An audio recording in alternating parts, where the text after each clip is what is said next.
এটা কিন্তু খুব ইম্পর্টেন্ট যে আমরা শিশু পরিবারগুলো শিশু যারা শহীদ হয়েছে আর শিশু পরিবারগুলো যারা খুব আক্রান্ত হয়েছে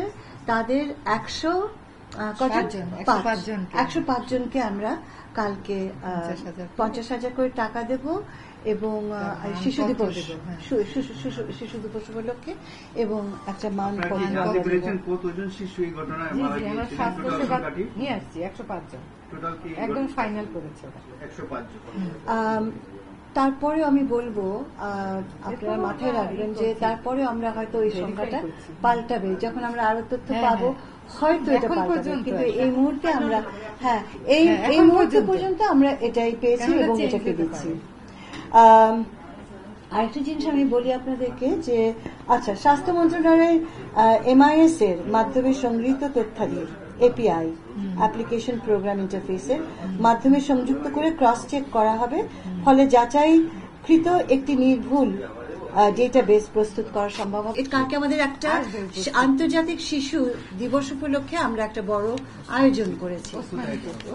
ওসমানী। আচ্ছা শুনুন আমি বলি আপনাকে আমাদের একটা MIS সিস্টেম হয়েছে আমরা এটা তো মাত্র হয়েছে এবং এটার অ্যাপ্লিকেশনের মাধ্যমে আমরা ত্রুটিগুলো কি কি জানি আমরা কিছু কিছু যেমন ধরেন ইউনিসেফ আমাদেরকে স্টাডি পাঠিয়েছে 41% কি বলে টার্গেট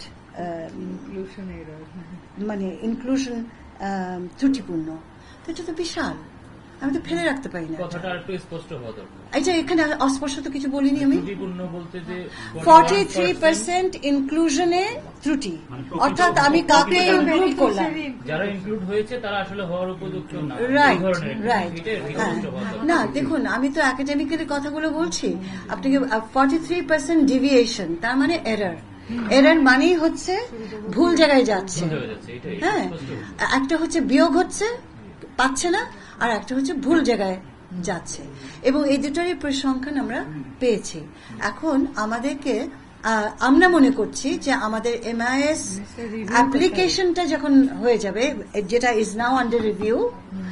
এই জায়গাটা থেকে আমরা অনেক ইমপ্রুভড জায়গায় আসতে পারবো এবং আমাদের উপরে কি বলে আমরা নিজেদের জায়গা থেকেই সেটা করতে চাইছি প্লাস আমাদের ফাইন্যান্সিয়াল এটা খুব ইম্পর্টেন্ট যে 41% বা 3% যেটা বলছে আমি বলেন সেটা হচ্ছে যে 101,20 লাখ যে মানে উপকারভোগী এদের মধ্যে 43% অথবা So isn't that a large number? অনেক বড় নাম্বার। তাহলে আমার সংশয়টা বুঝুন একটু এবং আপনারা যখন বলেন যে ওনাদের টাকা দিতে হবে প্লিজ একটু ধৈর্য ধরুন আমরা সিস্টেমটা একটু ঠিক করি।